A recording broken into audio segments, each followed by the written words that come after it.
కొత్త పాత. ఒక అమ్మాయి దగ్గర చాలా బొమ్మలు ఉండేవి.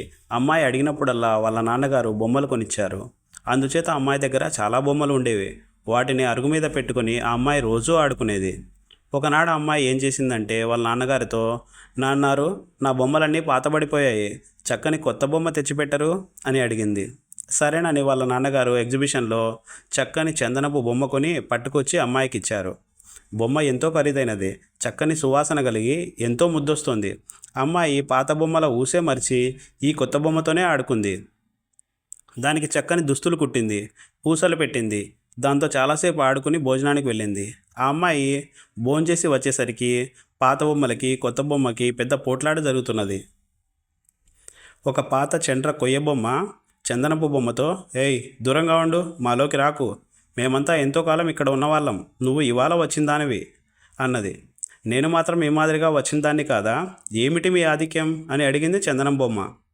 మేము చాలా కాలంగా ఈ అమ్మాయితో ఆడుకున్నాం, మాకు ఆ అమ్మాయిని గురించి అంతా తెలుసు, నీకేం తెలుసు, నీతో అమ్మాయి ఏం కష్టసుఖాలు చెప్పుకుంది, ఆమె ఏడుపు నువ్వెప్పుడు పోగొట్టావు అన్నది చెంటకొయ్య బొమ్మ. అయితేనే మీరంతా ఇక్కడ చాలా కాలమే ఉండొచ్చు, నేను మీకన్నా ఖరీదైన దాన్ని, నా వాసనే వేరు, నా జాతే వేరు, అందుచేతనే ఆ అమ్మాయికి నేనంటే అంత ఇష్టం. నేను దగ్గర ఉండగా మీ మొహం చూడదు, అన్ని గుడ్డలు నాకే చుట్టుతుంది, అన్ని పూసలు నాకే పెట్టుతుంది అన్నది చందనం బొమ్మ.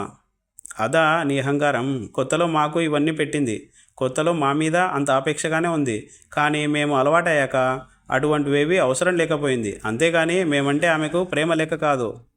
బొమ్మల కొలువు చేస్తే మేము లేకుండా ఎన్నటికీ చేయదు, మేము ఎన్నేసి బొమ్మల కొలువులు అలంకరించామో నీకేం తెలుసు అన్నది చెంటకొయ్య బొమ్మ. పాతదానని నిక్కుతావేమిటి, పాత రోత కొత్త వింత, మిమ్మల్ని చూసి మొహం మొత్తబట్టే నన్ను కొనిపించుకుంది, నేను కూడా పాతబడేసరికి మీలాగే అవుతాను, అప్పుడు నన్ను కూడా మీతో పాటే తోసేసి కొత్త బొమ్మలు కొనుక్కుంటుంది, అంతవరకు నాదే అగ్రస్థానం, మీరు పక్కకి తప్పుకోండి అన్నది చందనం బొమ్మ.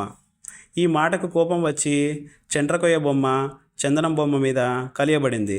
చందనం బొమ్మ కూడా పొట్లాటకు దిగింది. ఇంతలో ఆ అమ్మాయి ముందుకొచ్చి ఈ విధంగా చెప్పింది, ఎందుకర్రా మీలో మీరు పోట్లాడుకుంటారు, నాకు పాత బొమ్మలు కొత్త బొమ్మలు కూడా ఇష్టమే, పాత బొమ్మలతో చాలా కాలం ఆడుకున్నాను గనక కొత్త బొమ్మలతో ఎక్కువగా ఆడుకుంటాను, ఇంకా చాలా కొత్త బొమ్మలు కొంటాను, అందుకని పాత బొమ్మలు కోపం తెచ్చుకోకూడదు, కొత్త బొమ్మలను దూరంగా ఉంచాలని పాత బొమ్మలు అనుకోవడం తప్పు, పాత బొమ్మలను కొత్త బొమ్మలు గౌరవించకపోవడం కూడా తప్పే, అవసరం వచ్చినప్పుడు అందరికీ సమంగానే అలంకారాలు చేస్తాను, మీలో మీరు వృధాగా పోట్లాడుకోకండి అని.